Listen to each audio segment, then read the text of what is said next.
possível alguém desligar esse ventilador? Em Lucas, capítulo 11, de versículo 25 em diante. É uma passagem bastante conhecida. Para ser sincera com os irmãos, no decorrer desse culto, conforme foram tendo as oportunidades, os louvores, eu ali no meu banco comecei a me questionar. Eu falei: Senhor, já estão falando tudo que eu trouxe, o que eu vou pregar? Estou sendo bem sincera. Glória a Deus. Mas eu creio que isso na verdade é o Espírito Santo de Deus testificando. Glória a Deus. Glória a Deus. Lucas capítulo 11, de versículo 25 em diante. Todos acharam?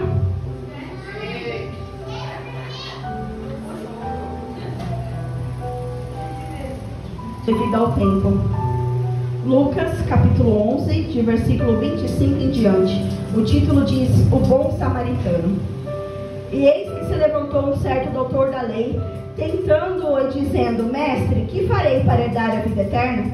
E ele lhe disse: Que está escrito na lei? Como lês? E ele respondendo, ele disse-lhes: Amarás o Senhor, ao teu Deus, com todo o teu coração, de toda a tua alma, de todas as tuas forças, de todo o teu entendimento, e ao teu próximo como a ti mesmo. E disse-lhe ele: Respondeste bem, faze isto e viverás. Ele, porém, querendo justificar-se a si mesmo, disse a Jesus: E quem é o meu próximo? E respondendo, Jesus disse: Descia um homem de Jerusalém para Jericó e caiu na mão dos salteadores, os quais os despojaram e, espancando-o, se retiraram, deixando-o meio morto. E ocasionalmente descia ali pelo mesmo caminho certo sacerdote, o qual ao vê-lo passou de largo. E de igual modo também um levita, chegando àquele lugar, ao qual ao vê-lo passou de largo. Mas um samaritano que ia de viagem chegou ao pé dele e, vendo-o, moveu-se de íntima compaixão. E aproximando-se, atou-lhe as suas feridas, deitando-lhe azeite e vinho, então pondo sobre pondo sobre a sua cavalgadura, levou-o para uma estalagem e cuidou dele. E partindo-se no outro dia, tirou 2 dinheiros e deu ao hospedeiro, e disse-lhe: Cuida dele, e tudo que te é mais gastares, eu te pagarei quando voltar. Qual dos, pois, desses três te parece que foi o próximo daquele que caiu na mão dos salteadores? E ele disse: O que usou de misericórdia para com ele. Disse, pois, Jesus: Vai e faze da mesma maneira. Pode se sentar, irmão. Aleluia. Glória a Deus, aleluia. Glória a Deus, aleluia. Irmãos, conforme eu ia orando ao Senhor e pedindo um direcionamento, Ele foi me levando de uma forma muito bonita até essa passagem, uma passagem muito conhecida. E o Espírito Santo falava dentro do meu coração: vamos nos colocar por um momento no lugar desse homem. A Bíblia não dá em detalhes, mas vamos aqui conjecturando comigo. Vamos supor que fosse um homem ali trabalhador, um homem pai de família, um homem a qual talvez tenha trabalhado o mês inteiro para ter o seu sustento, o sustento da sua casa. E esse homem estava voltando para o seu lar e no meio do caminho aparece alguém, rouba ele, bate nele e deixa ele à beira da morte. O que será que estava passando na mente desse homem? Será que naqueles momentos em que ele estava jogado naquele chão, será que ele pensou: não, vai ficar tudo bem? Ou será que ele pensou: é isso, é o meu fim? Quando o sacerdote vinha se aproximando, ele ouviu alguém se aproximando. Será que durante um segundo ele pode ter pensado: alguém vem me salvar, ele vai me ver? Então ele passou de largo, simplesmente fingiu que não viu. E será que quando veio então um levita passando, talvez ele tenha pensado: não, mas agora alguém vai me ver? E mesmo assim o levita se foi. Será que por um segundo ele não pensou: Senhor, será que ninguém pode parar para me ajudar? Ou então, por misericórdia, me dá o último golpe para acabar com o meu sofrimento? Ali naquela angústia, naquela agonia, eu na minha mente pensava: Senhor, eu creio que quando o bom samaritano foi se aproximando, ele já não esperava mais que alguém o salvasse. Porque na nossa vida é assim, irmãos. Muitas das vezes, quando a gente tem experiências negativas com as pessoas, a gente para de esperar algo bom de pessoas. A gente começa a esperar apenas coisas ruins vindo delas. E não precisa vir, irmãos, devido ao tempo, mas o Espírito Santo de Deus me levava lá para Mateus, capítulo 8, de versículos 5 ao 13, que vai falar a respeito da cura do criado de um centurião. Também uma passagem muito conhecida. Irmãos, aqui nessa passagem, fala a respeito de um centurião, que é um homem que não tinha motivo para crer em Jesus, humanamente, carnalmente falando. Ele é um homem a qual não veio do povo ali que era para ser o povo de Cristo. Ele é um homem, na verdade, que se fosse ver era para ser inimigo. Nessa noite, como eu falei, foi falado muitas coisas a qual tocaram no meu coração.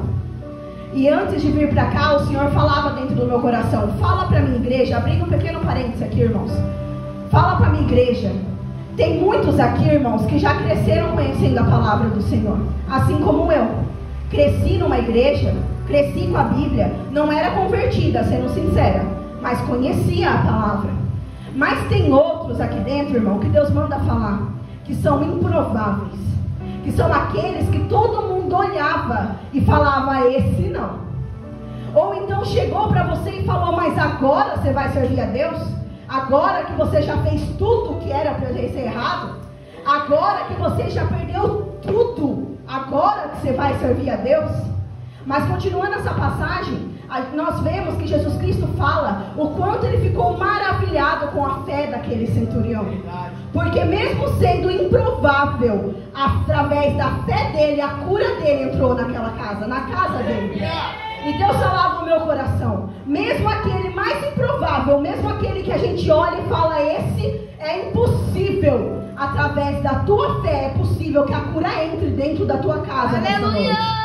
Glória a Deus! E Deus vinha falando fortemente ao meu coração, a qual falava nessa passagem, fica claro que o centurião, ele era um homem de poder. Ele mesmo fala: eu também tenho um homem sobre o meu comando, a qual eu digo vai, ele vai, eu digo vem, ele vem.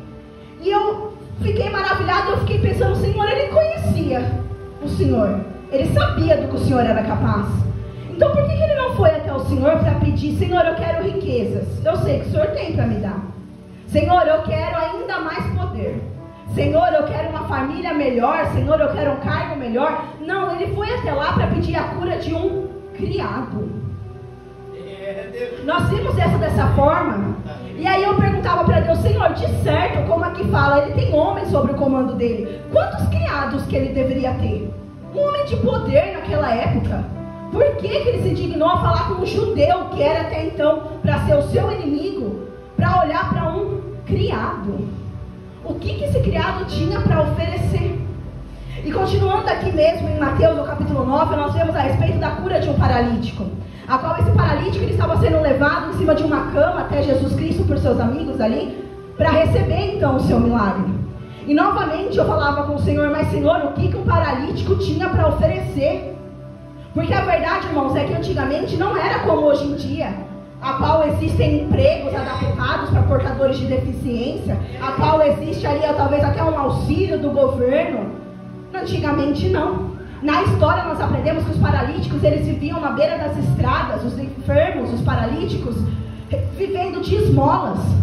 O que exatamente aquelas pessoas, o homem a qual foi salteado e espancado, o paralítico, o criado do centurião, tinha para oferecer em troca de qualquer ajuda, de qualquer estender de mãos? E Deus falava firmemente no meu coração: nós precisamos entender, irmãos, que com Deus é da mesma forma. Nós vemos um tempo, irmãos, há muitas pessoas se cobram: Senhor, eu não tenho o dom de pregar igual aquela irmã. Senhor, eu não sei orar igual aquele irmão.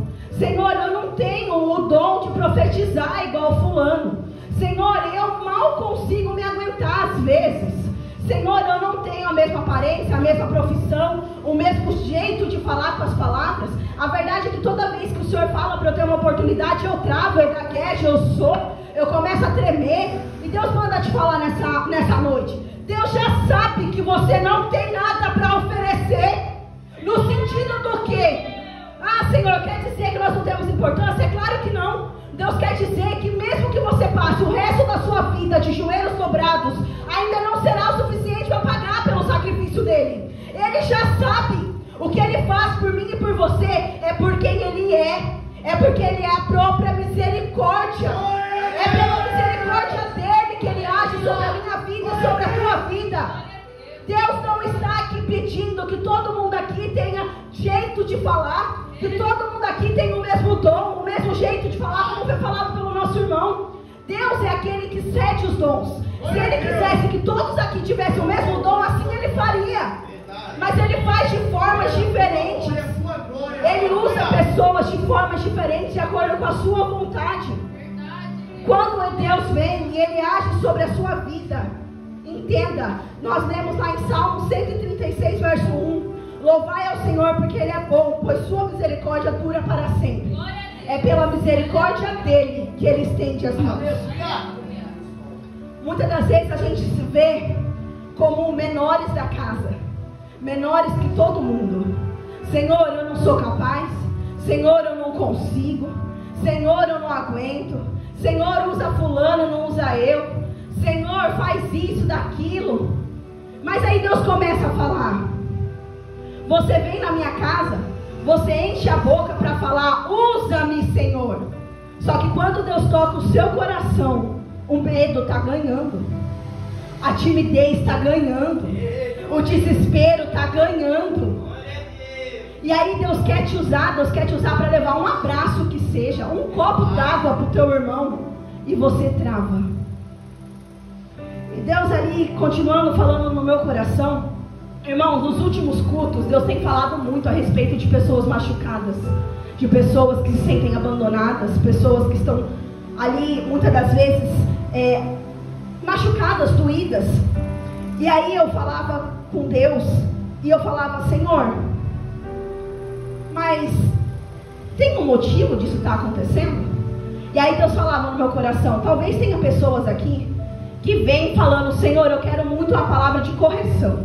Eu quero só correção, do começo ao fim. E aí Deus falava dentro do meu coração, tem pessoas, irmãos, que gostam de palavra de correção desde que ela não confronte o seu pecado, mas o pecado do seu irmão. Eu quero palavra de correção. Aí Deus veio falando sobre a bebida, por exemplo aqui, o cigarro ou o que seja. Ah, mas eu não bebo, eu não fumo. Pode falar, Senhor, fala, Deus, que eu escuto. Agora, quando Deus vem falar de algo, como o irmão falou, que é um espinho, aquilo que fere, aquilo que cutuca, aí a pessoa já sai falando, nossa, aquele lá estava na carne, não foi usado não. Não foi. Certeza que contaram alguma coisa da minha vida para ele. Às vezes é alguém de fora que nunca nem ouviu do seu nome, mas é alguém pensando, certeza que contaram alguma coisa para ele. E além disso, pode ter pessoas que vêm aqui esperando apenas a profecia da prosperidade. Vai ter carro, vai ter casa, vai ter loja, vai ter lancha, vai ter tudo que coisa boa. Irmão, se é o seu caso, eu tenho uma notícia para te dar. Você veio no lugar errado. Porque aqui a gente não tá, ninguém aqui tá para pregar, para louvar aquilo que vai encher o teu ego. A gente tá para pegar, para louvar aquilo que o Senhor mandar. Aquilo que o Senhor falar nos nossos corações. Toda honra, toda glória é para ti, Pai. Deus veio falando na minha alma. Existem cultos, sim, de correção, cultos de libertação, cultos de avivamento. Existem diversos tipos de culto. Mas Deus vem falando na minha alma nessa noite que esse culto é para falar com as almas a quais estão machucadas, as almas a quais estão enfermas, as almas a quais estão olhando e falando, Senhor, eu não tenho nada para oferecer, mas eu estou com dor. Senhor, me abandonaram na beira de uma estrada. Senhor, tiraram tudo que eu tinha. Tiraram o meu sorriso verdadeiro, tiraram os meus sonhos, tiraram a minha esperança. A prova veio, me bateu, me deixou ali largada. Mas Deus vem nessa noite para falar. Nessa noite Deus tem poder para devolver o sorriso verdadeiro no teu rosto. Deus tem poder para devolver os seus sonhos. Deus tem poder para passar o bálsamo sobre a tua vida. E não porque Ele espera que você seja isso, seja aquilo. Deus já sabe o que você pode ou não pode ser. E sim pela misericórdia dEle. Simples assim. Sem esperar nada em troca. Essa é a maior prova de amor. Cristo morreu por mim e por você sem esperar nada em troca. E às vezes a gente pode pensar, mas eu não estou enferma no momento, eu não estou com dor, eu não estou passando por esse processo. E aí nós vemos outra reflexão. Tudo bem, você não é o homem que foi salteado e apanhou nessa noite, mas quem é você então? Você é o levita que vem na casa do Senhor e canta lindamente e fala: Senhor, usa-me, encha-me, tu apareça e eu diminua. Só que na hora que o calo aperta, você se esquece de tudo que você louvou. Ou você é o sacerdote que às vezes conhece cada palavra do que está aqui, mas não vive. Ah, mas você acha que eu não conheço a palavra, irmãos? Eu convivo com uma pessoa que é assim. Eu convivo com uma pessoa que, se você falar, onde está escrito tal coisa, ele sabe. Só que se você falar, tá, você entendeu o que significa, aí já é outra história. Porque ler isso aqui na carne é uma coisa, irmão. Ler isso aqui guiado pelo Espírito Santo é outra, completamente diferente. A partir do momento que você lê isso aqui com olhos espirituais, a sua vida é transformada, a sua essência é transformada. Aquele homem a qual lemos, a qual pergunta para Jesus: Senhor, qual é o meu próximo? A própria palavra fala, ele buscava justificar-se, porque até então ele poderia dizer: eu não ajudo um estranho, porque o meu próximo é minha família, são meus amigos. Mas Deus, Jesus Cristo, vinha para falar para ele: não, o teu próximo é todo mundo. Como foi falado na boca da missionária Jéssica no último culto, você ama o seu próximo sempre ou só até ele apertar o seu calo? Nós começamos a ver as coisas dessa forma e nós começamos a perceber que é muito bonito a gente se chamar de irmão, se chamar de irmã, vir aqui, se abraçar, chorar, rir, passar 2 horas. Mas e sobreviver dessa forma? E sobreviver entendendo que todos, não só os que estão nessas paredes, são nossos irmãos, são nossas irmãs. Na passagem do centurião tem uma palavra que eu achei linda, a qual fala assim: maravilhou-se Jesus. Jesus ficou então maravilhado com a fé daquele centurião. Jesus, nessa noite, nos vendo aqui, cada um de nós está se maravilhando com a gente, com os nossos corações, com a nossa alma. Ele também está vendo fé. Ele também está vendo alguém disposto a não vir aqui para pedir carro, para pedir casa, mas para pedir misericórdia. Para pedir misericórdia por si e por aquele que não tem forças ainda para vir. Para pedir misericórdia por aqueles que de dia te machucaram, o dia inteiro te apedrejaram. Chega à noite, chega aqui, ajoelha e fala: Senhor, tem misericórdia daquela alma. Senhor, vai lá, Senhor, sustenta, visita. Deus tem falado muito ao meu coração. Deus vinha falando também ao meu coração a respeito, como foi falado na boca do pastor, a respeito das pedras que impedem que nós alcancemos as nossas vitórias, as nossas bênçãos. Eu vou trazer aqui, no caso, é uma parábola, deixando claro que não está na Bíblia, mas é algo que eu escuto desde muito menina, talvez até a igreja já conheça. Mas é a parábola de um homem em qual ele estava se afogando. E então aparece um barquinho de remo e estende a mão e fala: vem, eu vou te levar. E aí ele fala: não precisa, a minha fé vai me salvar. Então o barquinho vai embora. Então vem um navio gigantesco, estende a mão e fala: vem, eu vou te salvar. E ele fala: não precisa, meu Deus, a minha fé vai me salvar. Então esse homem acaba falecendo afogado. E chegando no céu ele fala com Deus: Senhor, por que o Senhor não me salvou? Eu tinha tanta fé. E aí o Senhor diz: mas eu enviei o barquinho, eu enviei o navio, eu enviei, e você não aceitou porque não era do seu jeito. Muitas das vezes a pedra que está impedindo a gente de alcançar uma libertação na nossa vida é o orgulho. Mas eu só aceito milagre se for uma sarça pegando fogo. Eu só aceito milagre se, olha, tem que vir um pássaro falar comigo. Deus tem que usar um animal de rua para vir me falar. Aí eu creio que é Deus. Mas como foi falado hoje, é da sua forma ou da forma de Deus? É do jeito que você quer ou do jeito que Ele quer?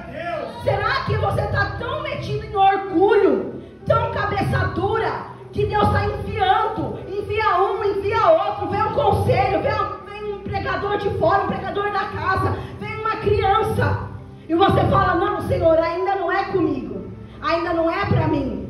Ou como foi falado hoje, às vezes sobe alguém aqui, ou então vai alguém até você e fala, viu, por que você não busca um pouquinho mais, jejua mais, ora mais, louva mais, exerce mais o seu chamado, e aí você já guarda a mágoa no coração. Ah, não, essa pessoa não sabe nada da minha vida, essa pessoa não sabe da dor que eu carrego e quer me dizer como eu devo fazer. E às vezes a gente não vê que é Deus enviando barquinho atrás barquinho, para conseguir salvar você, para conseguir impedir que você se afogue, seja espiritualmente, seja no seu psicológico, enviando pessoas para te abraçar, para te acudir, e você está ali, não, Senhor, mas não foi da forma que eu esperava. Deus, nessa noite, e eu falei com o Senhor, para ser bem sincero, eu falei, Senhor, isso que o Senhor está ministrando no meu coração é correção para a tua igreja ou é bálsamo? E aí Deus falou assim no meu coração, a palavra vai para alimentar todas as almas. Algumas precisam do bálsamo, outras estão precisando de uma correção, outras precisam de uma palavra de amor, mas tem uns que estão à beira de cair de um precipício. Se você não dizer para e volta, também vai cair. E aí Deus falou assim no meu coração, será que você não vê que tanto a correção contra o bálsamo é o amor? É a prova do meu amor? Deus falava no meu coração fortemente, ao qual tem pessoas aqui que muitas das vezes estão falando, Senhor, está sangrando, mas eu estou indo. Senhor, eu chorei no banho inteiro antes de vir para a igreja, mas eu vou. Senhor, eu não durmo faz 3 noites orando, ajoelhada no pé da cama, mas eu vou. Senhor, vou ser sincera com o Senhor, a minha mente está a quilômetros de distância, mas eu vou. Senhor, às vezes não tem alimento na minha casa, mas eu vou. E Deus me mandou aqui nessa noite para falar, eu estou vendo o teu esforço, eu não desisti de você, eu não desisti da tua casa, eu não desisti, você não desistiu de mim, e assim te honrarei nessa terra. Muitas vezes a gente pensa, Senhor, eu estou em desespero, a minha alma está clamando. Muitas das vezes a gente vem na igreja, parece que sai da mesma forma. Senhor, eu não sinto a sua presença, Senhor, eu não consigo, Senhor Jesus, me aproximar de ti. E Deus mandou eu aqui nessa noite para falar, eu estou aqui. Aleluia. Eu nunca saí daqui. Onde é que você está?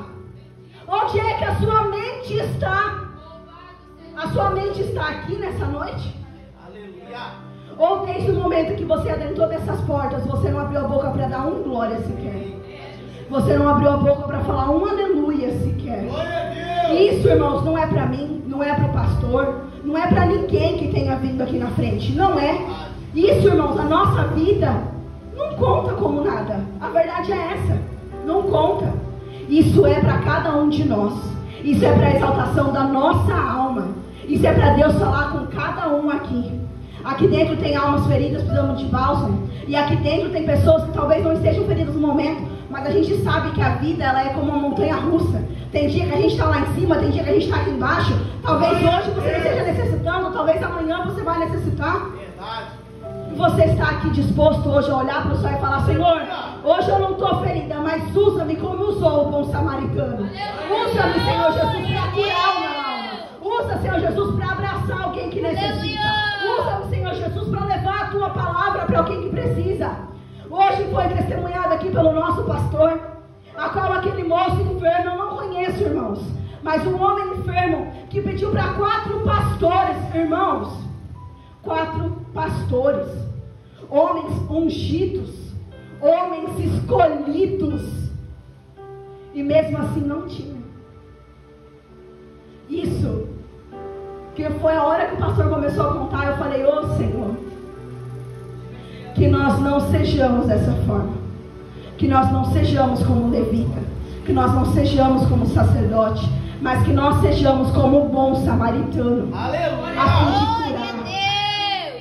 Irmãos, tem um louvor a qual eu gosto muito que fala que às vezes você precisa de um abraço, mas Deus te usa para abraçar. Às vezes você quer ouvir, mas Deus te usa para falar. Então deixa eu te contar uma coisa, mesmo nas noites em que sua alma estiver sangrando, acredite em mim, Deus ainda te usa para curar outra alma. E vice-versa. É isso que significa ser irmão de verdade na presença do Senhor. É isso que significa. É ser o bom samaritano. É estar ali junto. É estar ali para curar as feridas. É estar ali para consolar o coração. É estar ali quando todo mundo já desistiu daquela alma. Mas você fala, não por mim, Senhor, não pelas minhas forças, mas por ti. Porque o Senhor disse que Ele é meu irmão, então eu não desisto. Então eu continuo. Nem se for com oração, Senhor, eu não tenho. Às vezes o problema da pessoa é financeiro, eu não tenho. Ajuda orando. Ajoelha. Fala, Senhor, tem misericórdia daquela alma. Senhor, vai ao encontro. A vontade de Deus é pura, perfeita e agradável. Às vezes a gente vai pensar, Senhor, eu não sou digna. Senhor, eu não sou capaz.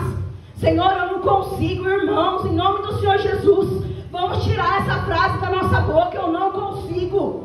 Sozinho você não consegue mesmo. É por isso que vem o Espírito Santo. Os irmãos acham que sozinho eu consigo estar aqui. Deus conhece meu coração, irmão. Se fosse por mim, sendo bem sincero, eu não tinha nem vindo. Mas é o Espírito Santo falando, não, você vai sim. E é assim na nossa vida. Verdade.